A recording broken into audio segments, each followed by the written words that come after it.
Kao student otac me izdržavao svega 2 godine. Onda sam radio pune 2 godine kao laborant i davao narkoze u drugoj hirurškoj klinici da bi dobio stan i hranu koju su primali bolesnici, odvajali su meni. Kad sam polagao bakteriologiju, ja sam te noći davao 2 narkoze. Bio sam umoran, žut, jer onda je narkoza davana kap po kap eter i onaj udiše eter i ti udišeš. Tako da sam ja bio žut, izašao sam na ispit, bio sam malo bunovan. Profesor dade mi 7 i kaže, šta je s tobom, kolege, si ti pijan došao ili šta je s tobom, šta se dešava? Ja mu kažem, ja ne pijem alkohol, ali to radi. Kaže, ti neće završiti medicinu. I onda je on mene posavjetovao da stupim u vojne pitomce. Primili su me, završio sam i ja sam u 24 godine završio medicinski fakultet među prvima. Onda sam postavljen za vojnog lekara u Delnicama. U Delnicama ti su Hrvati tamo bili jugoslovenski nastrojeni i vrlo su me lepo primili, ali dolazi 41. godina. Nas pozove pukovnik i kaže, gospodo, izgleda bit će rat. I tu za malo nisam stradao. Prešao sam u Beograd, radio sam 2 godine na Karaburmi kao privatan lekar. Nisam htio da se mešam ni u Nedićevu vojsku, ni u namo. Vidim da je ono bratoubilački rat. I nas su 40 lekara oterali u zarobljeništvo. Bio sam šef internog odeljenja i asistirao na hirurgiji.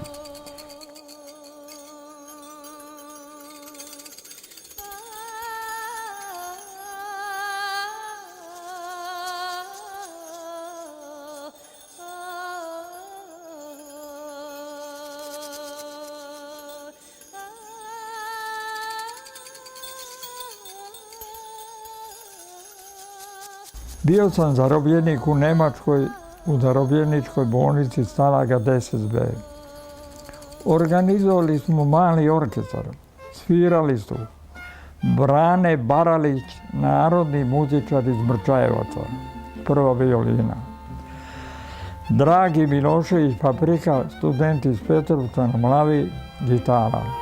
Ljubo Petrović Ciganin iz Osanice kod Trstenika, našao instrument sličan gitari, nije znao kako se naziva, ali ga je naštimao i vrlo lepo svirao. I ja sam svirao druga violina.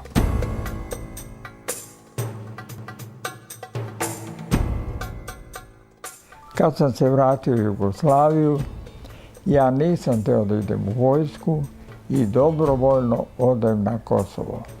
Prvo sam bio godinu dana u Prištini, pa sam bio u Prizrenu, pa sam bio u Prištini i dođem na jedan kurs iz jednogodišnji tečaj iz preventivne medicine.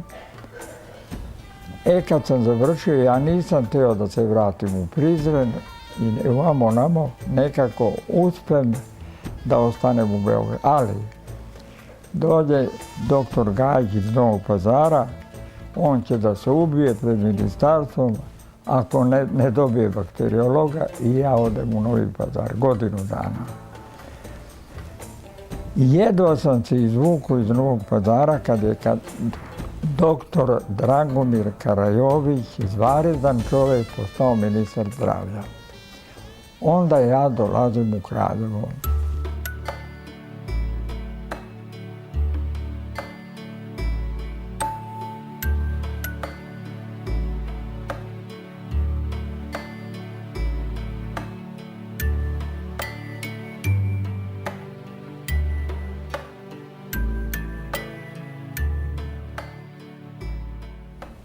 Postavljen sam za upravnika sanitarno-epidemiološke stanice, tako zvano. Zgrada nezavršena. Nigde ništa nema. Ja išao, radilo je preduzeće Kablar. Ja sam išao kod glavnog inženjera Mola Milosavljevića. Nikako da krenu. Mi nismo imali nikakve nameštaja. Mi smo od onih dasaka i letava napravili stolove da bi počeli da radimo. Ja sam bio jedini lekar. Onda, zarazno odeljenje nije imalo lekara. Bili su u krizi, a pošto sam ja ranije u Prištini i u Prizrenu radio u zaraznim odeljenjima, a i na onom tečaju u Beogradu učili smo zarazne bolesti se momanom prosto. Ja vrlo rado pristanem i postanem šef zaraznog odeljenja. Onda, u onom zavodu mi smo imali čitav sprat prazan. Sobe, sve, a nema nikoga. Onda mene zovnu u Beograd i kažu, hoće da osnuju školu za medicinske higijeničare i kaže, rešili da osnuju kod nas u Kraljevu. Dobro. Osnujemo školu, oni su imali lep stan, hranu i posle godinu dana dobije naziv higijeničara. Jedini lekar koji je predavao, to sam bio ja.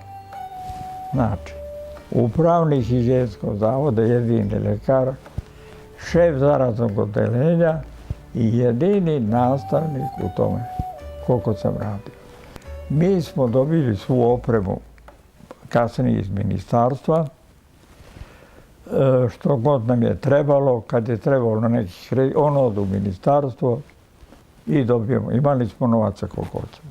Onda zasadimo tu ruža, neko 100 ruža u dvorištu i radili smo izvanredno. Reagirali smo na pojavu neke epidemije, to se išlo. Mene odredi higijenski zavod iz Beograda da odem u jedno selo koje nije bilo na teritoriji našeg zavoda. Bilo na teritoriji Čačka.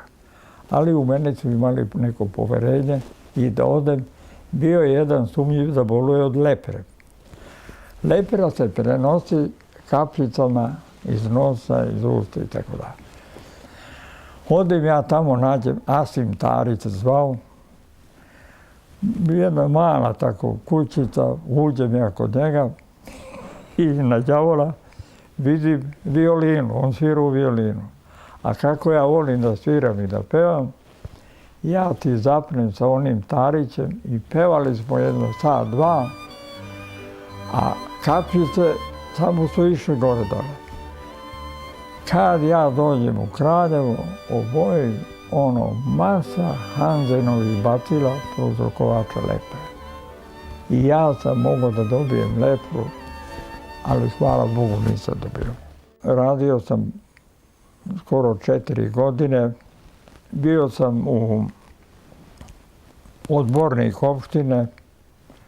Nisam bio član partije, ali samo ću vam reći jednu stvar, tu kao odbornik kad sam bio. Oni, znate, to su bile teške godine, još odmah poslije rata, i nekom padne na pamet tamo da se zabrane držanje svinja u Kraljevu. Ja se razmislim, znam, moj otac, mi smo bili siromašni ljudi, znam da je gojio svinju od onih splačina. Znam da ljudi, teško bi bilo, ali to se donese odluka. A ja sam bio vrlo ljut, a najviše je napadao doktor Đuković. On je bio hirurg, onda hirurg, znači to je bio hirurg sila. I ja odem kod Duška Ristića, brata Pere, on je bio trgovac, a Duško Ristić je bio šef UDBE za Vojvodinu. A ja sam napisao bio pravilnik. Tako da niko ne može da drži 2 svinje, samo 1 svinju. Pa onda, da se svinja ne mogu držati pored škole, pored parka, pored bolnice, da sanitarna inspekcija može da pregleda i kada uhvati nekoga da ne drži kako treba, da mu se zabrani. Sve ne može lepše da bude. Ali oni izglasaše ne može da se drže svinje. Ja odem kod tog Pere Ristića, Duškovog brata, i kažem, a on isto nije volao Đukovića. Kaže, ne brini ti, Dragoljube, dolazi, kaže, Duško, za dan, 2, pa ću ja reći Duško. Duško pročita, on je bio vrlo pametan čovjek, neobično pametan čovjek. Pročita i bilo ne može lepše sastavljeno.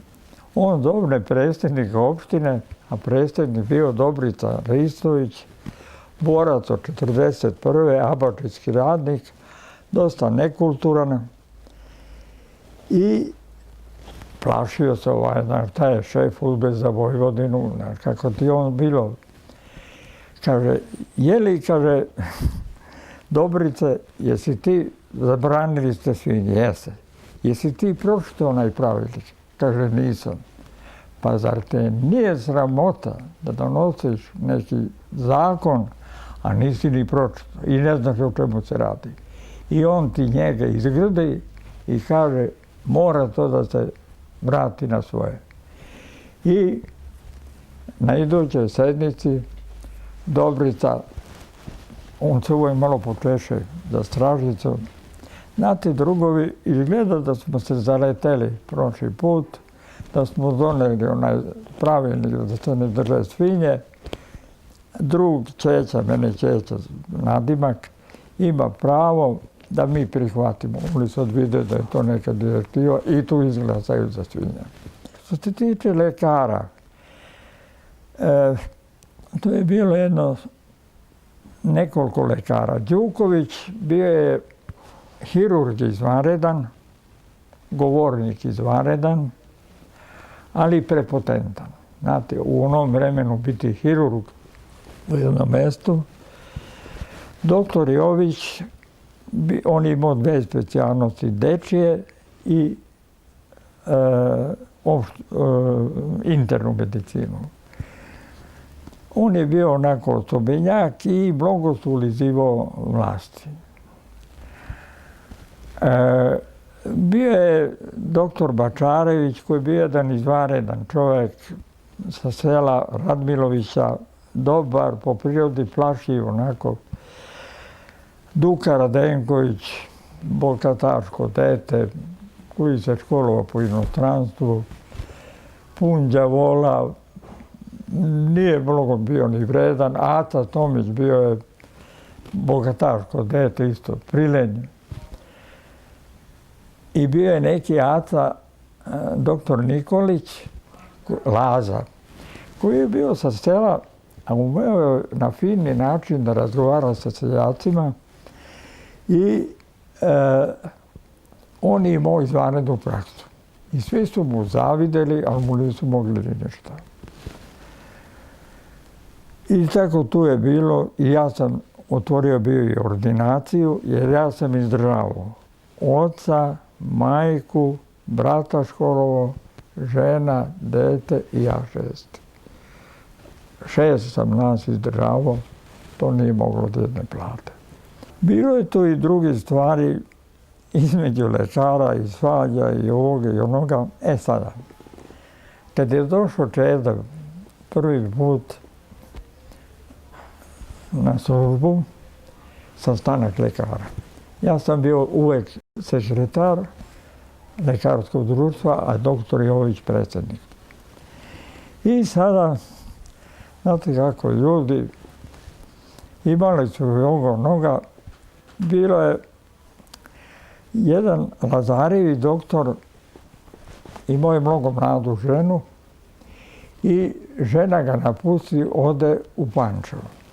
Sad mi na sastanku lekara treba da odredimo šta će koji lekar da radi. On zapravo traži da bude železnički lekar, da bi mogao besplatno da ide, da obilazi ženu u Pančevu. Ovi ne daju. Kaže, drugovi, meni je došlo da se ubijem. A on to reče i ne reče, kad doktor Duka Radenković skoči on, i meni je došlo drugovi da se ubijem. Ništa. Izađo smo iza tog sastanka, a Čeda Veličković prvi put prisustuje sastanku lekarskog društva. A on, jadan sav potišten, kaže, kolega Popović, ja sam mislio kad završimo medicinu da ću imati dovoljno novca da živim pristojno, a ono kaže, od vas 2 hoće da se ubiju. Ama nije Čedo ni zbog para, ni zbog posla, nego samo je švaleracija u pitanju.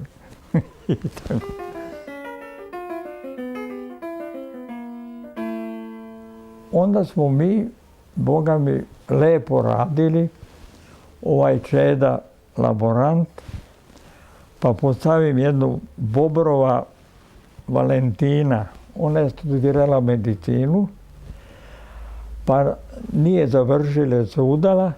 Ja pitam Valentina, ali onda smo mi u pravnici postavljali i otpuštali.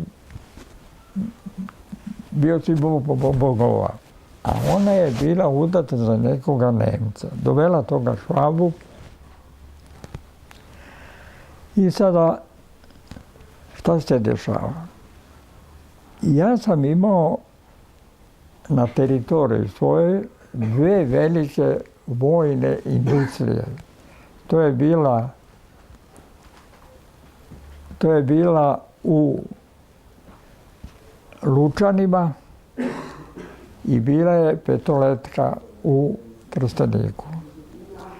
Ali ja kad pođem da obilazim tu industriju, taj Švabo, te Smiljke muž, on krene sa mnom. Sad, moj šofer Sveta, on je bio član partije i njemu nešto padne u oči. Kaže, znaš šta, doktore, ovaj Švaba ide sa nama, pa se interesuje za tu industriju, šta radi i kako rade. Sad meni dođe u glavu da nije to bre neki špijun. Pa da ga prijavim UDBI, a pravo da kad je to mome karakteru ne odgovara da ja tužakam ljude po UDBI, bio sam u velikoj nesreći. Ali ona mi naleti. Čeda je mene jako voleo, taj doktor drugi, jedan izvanredan karakter, i kaže meni Čeda jedan dan, kaže, doktore Popoviću, kaže, znate šta imamo, šta imamo. Ova Smiljka, kaže, nagovara me da vas razriješimo dužnosti upravnika. Mene? Da. Zovnem ja nju u kancelariju. Pa kažem ja, slušaj ti, da ne psujem tada, da te nosi đavo iz ove ustanove. Sutra da više ne dođeš, jer ti onoga Švabu koga vodiš po vojnoj industriji, ti ga za džabe ne vodiš. I imat ćeš muke sa UDBom, da to bolje skloni se sama, i ona je otišla i nije došla.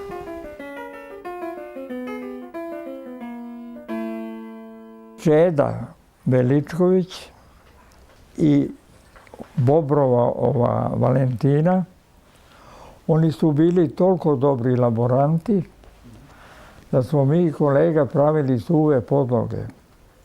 U ono vreme, to Higijenski zavod u Beogradu nije mogao.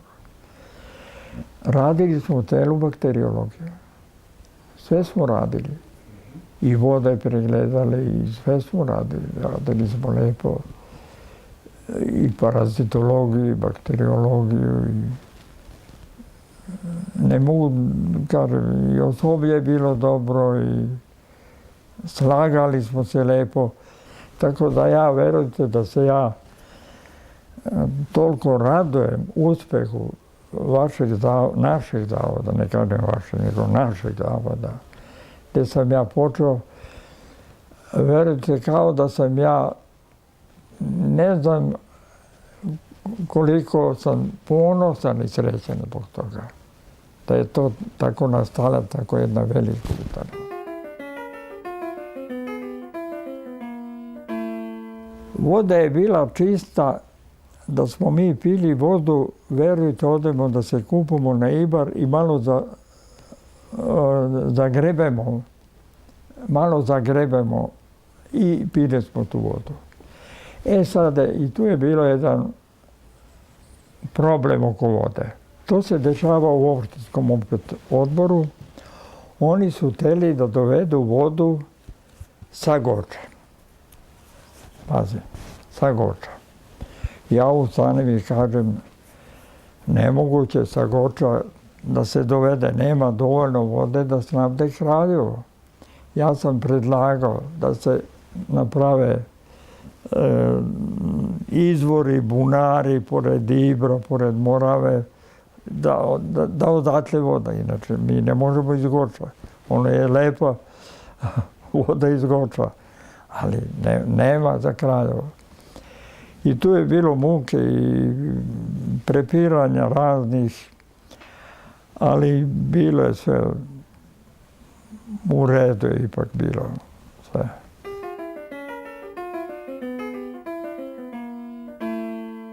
A onoj pruzi.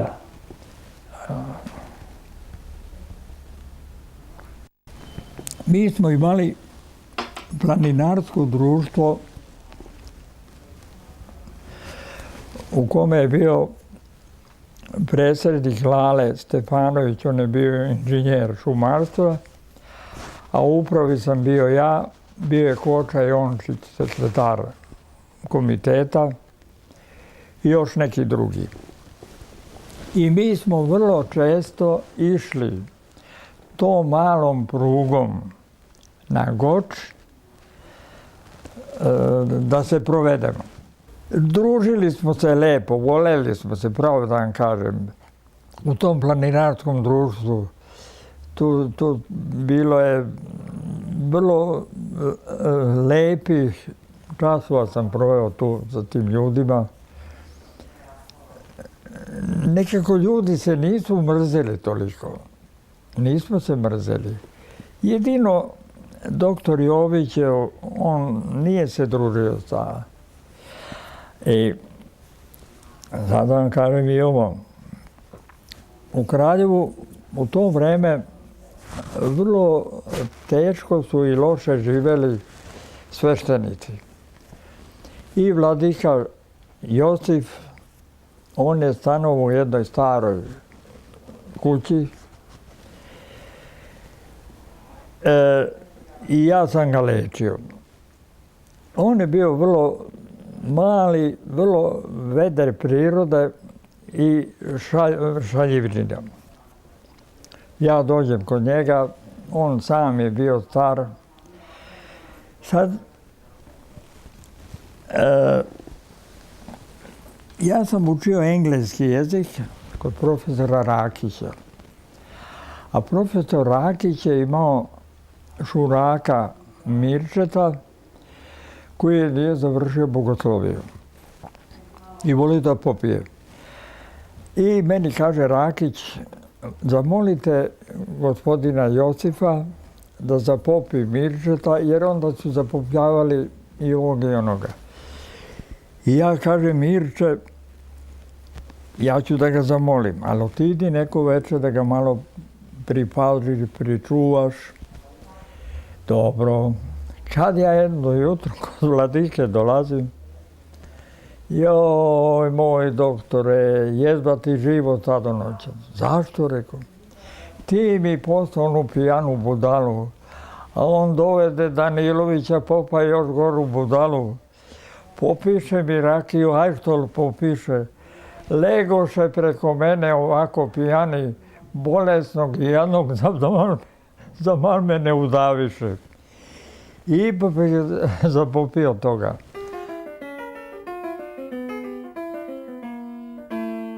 I ja sad kad sam došao premješten u Beograd, ja sam bio šef parazitološkog odeljenja Higijenskog instituta. Ali onda se Svjetska zdravstvena organizacija htjela je da napravi školu za malariju, međunarodnu, ovdje u Beogradu. Ta je škola bila na francuskom jeziku. Naravno, ja sam pravio raspored i u tom rasporedu napravio sam sebi najviše predmeta. Škola je radila 3 godine, to je na francuskom jeziku, i ja sam tu vrlo lepo zaradio i stekao sam jedan ugled kod Ujedinjenih nacija, da su oni mene poslužili za službenik. Ja sam na kraju bio službenik Ujedinjenih nacija. Bio sam 6 godina. Bio sam 4 godine u Indiji, 2 godine na Ceylonu.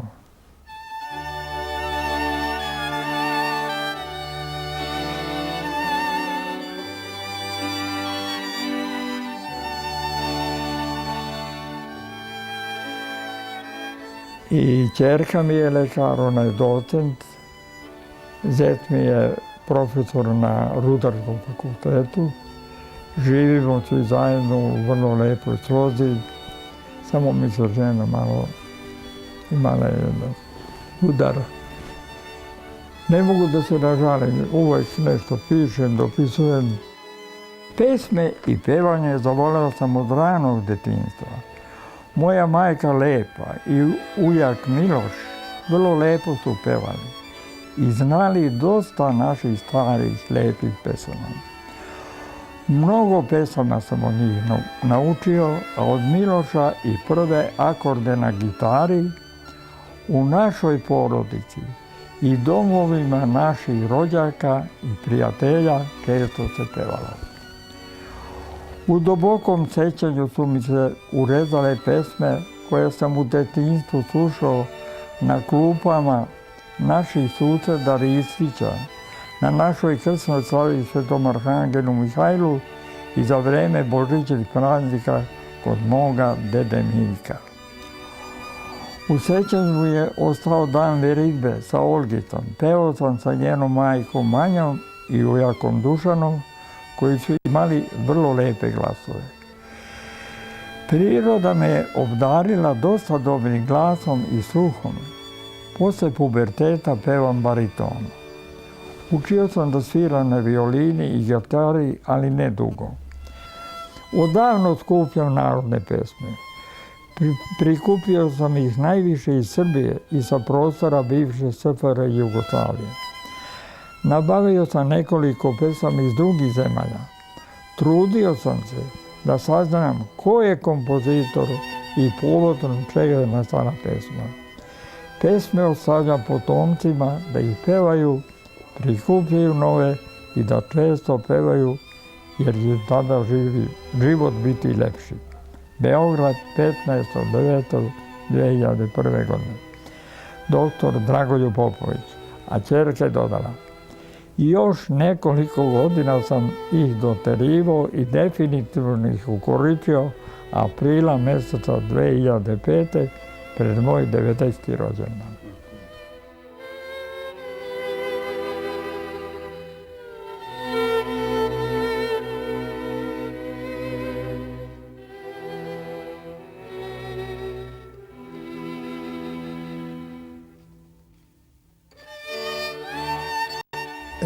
Ja sam vam neobično zahvalan da ste došli, da me niste zaboravili. Jer ljudi su taki da ne znaš šta da mu učiniš, on te zaboravi.